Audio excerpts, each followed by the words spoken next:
দুধটা খেয়ে নাও। আমার ভালো লাগছে না, আমি খাবো না।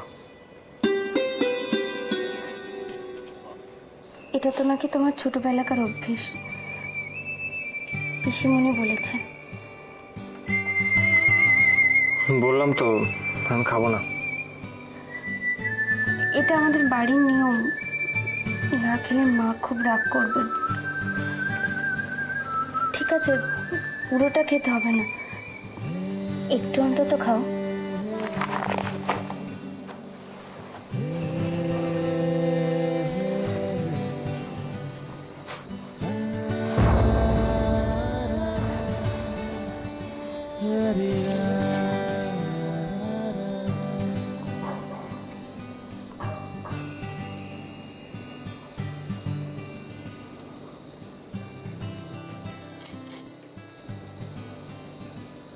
এখানে আস্তে আস্তে আমার সব কথা জানানো হয়ে গেছে।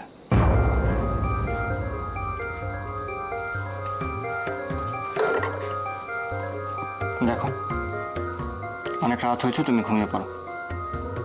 আর হ্যাঁ, আমায় বিশ্বাস করতে পারো, আমি কথা দিচ্ছি আমি তোমায় টাচ করবো না। বাহ, কি প্রমাণ করতে চাইছো তুমি রুদ্র? তুমি নিজের বিবাহিতা স্ত্রীকে না ছুঁয়ে কত মহান, কত বড় দয়ার অবতার তুমি, সেটা? আমি এভাবে বলতে চাইনি, আমি বলতে চেয়েছি যে থাক,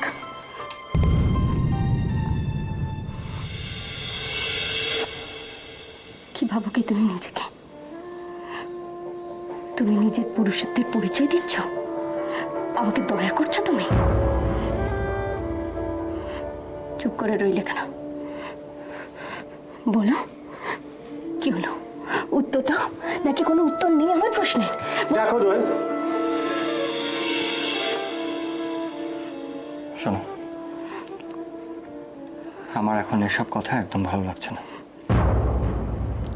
আর আমাদের সম্পর্কের ব্যাপারে যা জানানোর তা তো আমি তোমাকে আগেই জানিয়ে দিয়েছি। রুদ্র, আমাদের প্রথম দেখা হওয়ার কথা মনে আছে তোমার?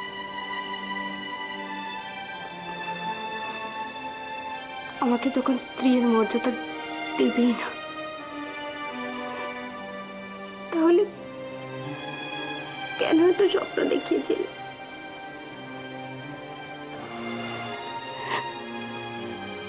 আমি তো কোনো দোষ করিনি, তোমার ক্ষতিও করিনি,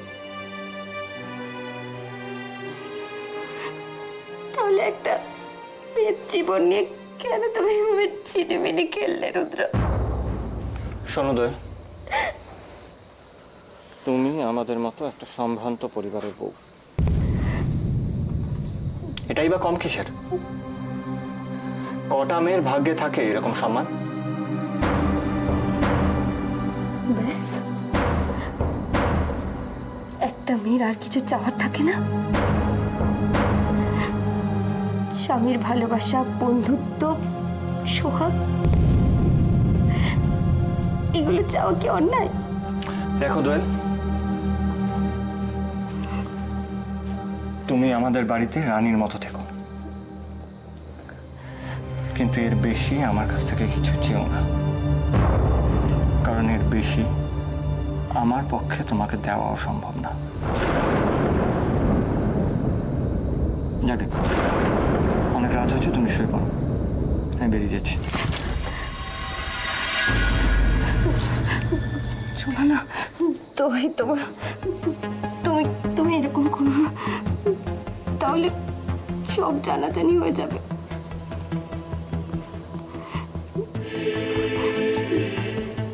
কেউ কিচ্ছু জানতে পারবে না, আমি সব সামলে নেব। প্লিজ প্লিজ রুদ্র, এরকম করো না। আমার মা অনেক আশা নিয়ে, অনেক কষ্ট করে একটা ভালো ঘর, একজন ভালো ছেলের সঙ্গে আমার বিয়ে দিয়েছে। আমার মা যদি এইসব জানতে পারে, সহ্য করতে পারবেন না রুদ্র, কষ্ট পাবেন।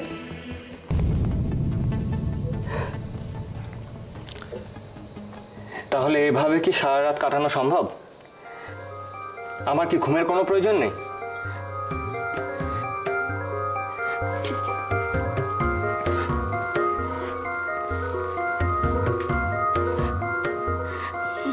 শোনো না,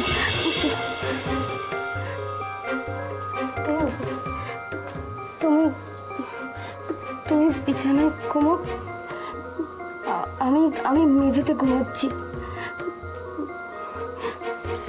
প্লিজ রুদ্র, একটা রিকোয়েস্ট আমার রাখো, কথা দিচ্ছি আর কোনো অনুরোধ করবো না, এটাই শেষ। প্লিজ।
কি এত লুকিয়ে লুকিয়ে পড়া হচ্ছে দেখি?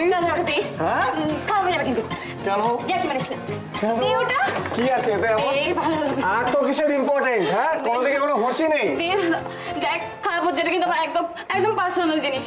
একদম পার্সোনাল, তাহলে তো দেখতেই হবে। দাদা, অন্যায় হচ্ছে কিন্তু। এটা কিন্তু খুব খারাপ হচ্ছে। অন্যায়? Not fair। দূর বোকা, আমি কি ওকে বলে দেবো নাকি? আমি তো নিজের দাদা না, তুই আমার ছোট্ট বোন, আর তুই আমার সাথে এরকম করছিস? ঠিক আছে। ঠিকই তো, ছোটবেলা থেকে তোর বাবাকে দেখতে পাইনি, আর তুই বাবার অভাব কোনোদিনও বুঝতেও দিসনি। সে তখন থেকে পাশে পাশে থেকেছিস। তাহলে বল, আমার ছোট্ট বোন লুকিয়ে লুকিয়ে কি প্রেমপত্র পড়ছে, এটা জানাটা কি অন্যায়? আরে এটা কে বললো তোমাকে প্রেমপত্র? মোটেই এটা প্রেমপত্র না। ও ঠিক আছে, তাহলে বোধহয় আমারই ভুল। আমি ভাবছি একবার প্রমিতকে জিজ্ঞাসা করি। প্রমিত? প্রমিত? কে প্রমিত? প্রমিত বলে কাউকে? ও, তুই আমার বন্ধু প্রমিতকে চিনিস না, না? তোর বন্ধু? ইয়েস, প্রমিতটা। হ্যাঁ, এসেছে তো, 2-3 বার তোর সঙ্গে বাড়িতে এসেছে, আমি দেখেছি। মনে পড়েছে? আচ্ছা, আর আমি যে তোকে ইদানিং ওর সাথে রাস্তাঘাটে খুব দেখতে পাচ্ছি, ব্যাপারটা কি? আমাকে? প্রমিত দা? কাকে না কাকে দেখেছিস? কোন ভুলভাল আমার নামে দিচ্ছিস? দিলেই হলো আমার নামে। যাচ্ছে তো একেবারে।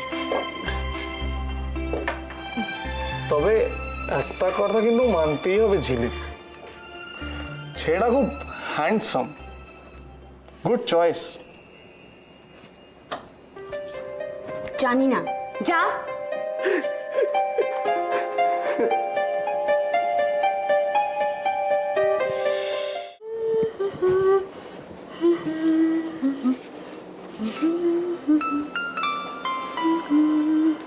আজকাল দেখছি তোর একটু রূপচর্চার দিকে বেশি মন। প্রেম করছিস না? দূর, সারাদিন মুখে এত ধুলো ময়লা লাগে, রাতের বেলা একটু পরিষ্কার না করলে হয়? তাহলে আর কি করবি, সারাক্ষণ আয়নার সামনে দাঁড়িয়ে দাঁড়িয়ে ধুলো ময়লাই পরিষ্কার কর। অবশ্য ধুলোরই বা দোষ কি বল? রাস্তায় ঘুরে ঘুরে প্রেম করতে গেলে গায়ে তো একটু ধুলো লাগবেই।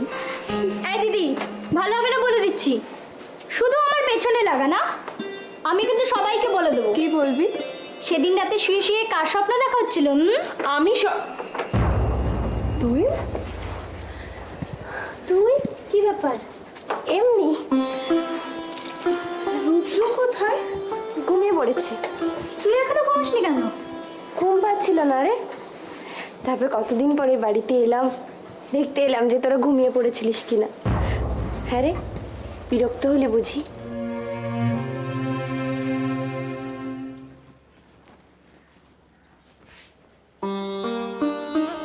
খুব বিরক্ত করলি।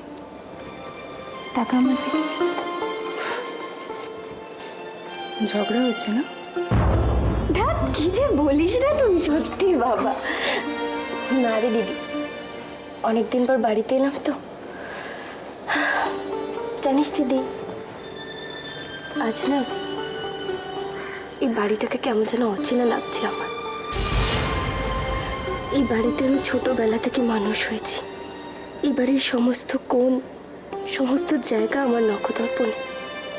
তবু কেন যে আজকে? দেখছিস রাই, দোয়েল কি বলছে? দিদি, তোর মনে আছে ছোটবেলায় বাবা এই ঘরটাতে আমাদের 3 বোনকে নিয়ে খেলতে বসতো? কি মজা করতাম বল। আর মনে আছে তুই কি সুন্দর বেশি বেশি ভালো খেলতে পারতিস, আর তারপরে বাবা তোকে বেশি আদর করলে আমার ঠোঁটটা ভুলে যেত আগে। মন খারাপ করিস না,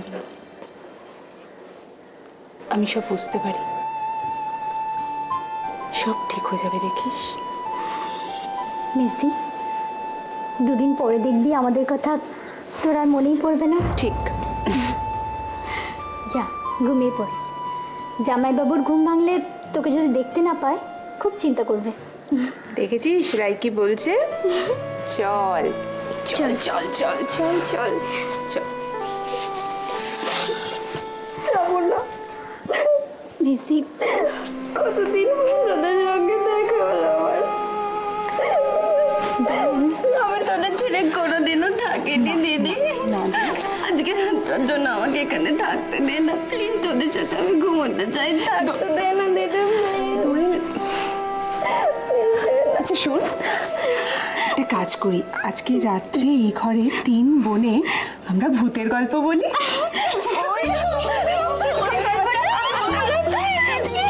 খুব মজা হবে, কথা হবে, চুরি নিয়ে গল্প হবে। ওই পিসিমাটা এখনো আছে।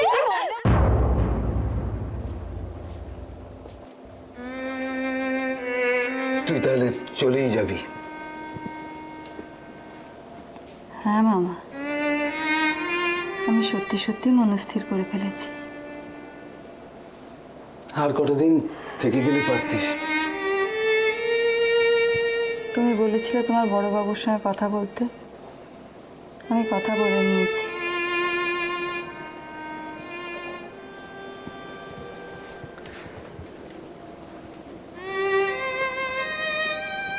তবু একবার ভেবে দেখ, অত দূরে গিয়ে একা থাকবি। তুমি কিচ্ছু ভেবো না মামা, কটা দিনই বা বাঁচবো বলো, বাকি কটা দিন বাবা বিশ্বনাথের সেবায় কাটিয়ে দিতে চাই। আর সত্যি বলতে কি, এই বাড়িতে তো আমার প্রয়োজন ফুরিয়েছে। রুদ্র বড় হয়ে গেছে, বিয়ে হয়েছে, বউ এসেছে।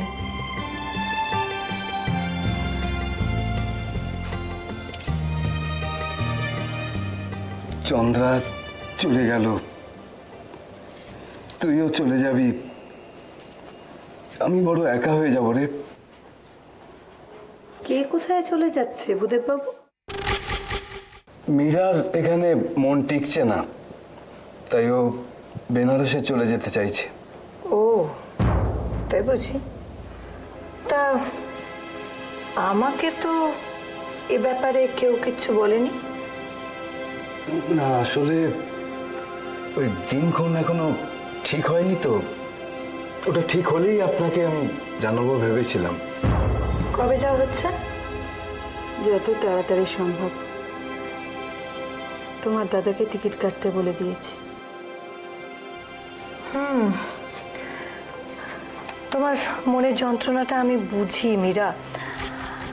আসলে চন্দ্রার মৃত্যুটা কিছুতেই মেনে নেওয়া যায় না। দেখো ওখানে গিয়ে যদি একটু শান্তি পাও। আমার কিন্তু মনে হয় না যে রুদ্র বা বড়বাবু ওকে এত সহজে যেতে দেবে। দেখুন ভূদেব বাবু, এবারের আনাচে কানাচে চন্দ্রার স্মৃতি ছড়িয়ে রয়েছে। মীরা এখানে থাকলে আরো বেশি কষ্ট পাবে। ও কিছুতেই চন্দ্রাকে ভুলতে পারবে না।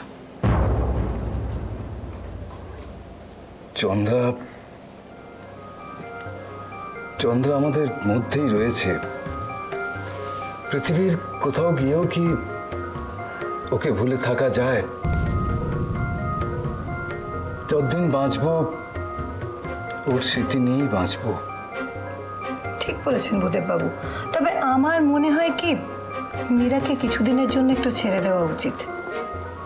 বাবা বিশ্বনাথের সেবা করে ও যদি একটু শান্তি পায়, আপনি বাধা দেবেন না ভূদেব বাবু। মীরা, মীরা, মীরা শোন, কোথায় যাচ্ছিস? মীরা,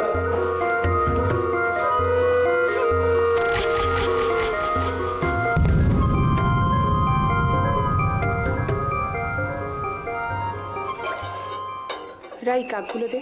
হ্যাঁ আনছি। কই রে অপু, চা হলো? আর কতক্ষণ দেখো? হয়ে গেছে কাকা, শুধু কাপে ঢালার অপেক্ষা। দিচ্ছি, তুমি যাও। যাও তুমি ওখানে। আরে চা হয়ে গেছে। এই বাবা, এই কি রে, এই কাপে না দিদি। হ্যাঁ গো, আমাদের ভালো কাপলেট আর ছিল না। ওমা হ্যাঁ, একটা তো তোলা আছে ভালো কাপলেট সেট। জানা ওটা নিয়ে আসো না। তুমি তাড়াতাড়ি কাকাকে চাটা দিয়েছো। কাকা অনেকক্ষণ চা চা চা চা। এখানে কিছু করতে হবে না, তুমি বাড়িয়ে এসো। এই না, এনে দিদি, কোথায় গেলে? দে দে আগে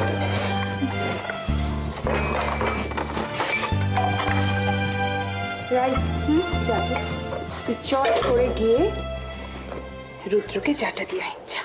আমি আমি কেন? না না, এই তো মেজদি চলেছে। এই মেজদি তুই নিয়ে যা না, তোর তো বর, নিয়ে যা না।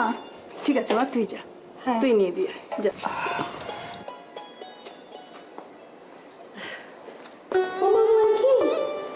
এ কি বাবা, তুমি কোথাও বেরোচ্ছ নাকি? হ্যাঁ হ্যাঁ, আমাকে একটু অফিসে যেতে হবে। হ্যাঁ অফিসে? কি গো?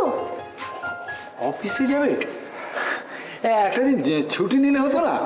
আমরা তো ভেবেছিলাম যে তোমার সঙ্গে সকলে মিলে একটু আনন্দ টানন্দ করবো। আসলে অফিসে একটা ইম্পর্টেন্ট মিটিং এসে পড়েছে, আমাকে যেতেই হবে। ছি ছি, কি কাণ্ড বলো তো, একটু আগে জানলে তোমার খাবার বন্দোবস্তগুলো তো আমরা। তুই কি রে? হ্যাঁ, তুই একটু আমাদের বলবি না? ও দিদি, এ দেখো না। আচ্ছা, অফিসের কাজ যখন বলছো তখন আর তোমাকে আটকাবো না, কিন্তু বিকেলে তুমি তাড়াতাড়ি চলে এসো বাবা। আমাকে ক্ষমা করবেন না, সন্ধ্যাবেলা আসলে বাবার সাথে ব্যবসা সংক্রান্ত কিছু জরুরি কথা বলতে হবে। আমার হয়তো আর আশা হবে না।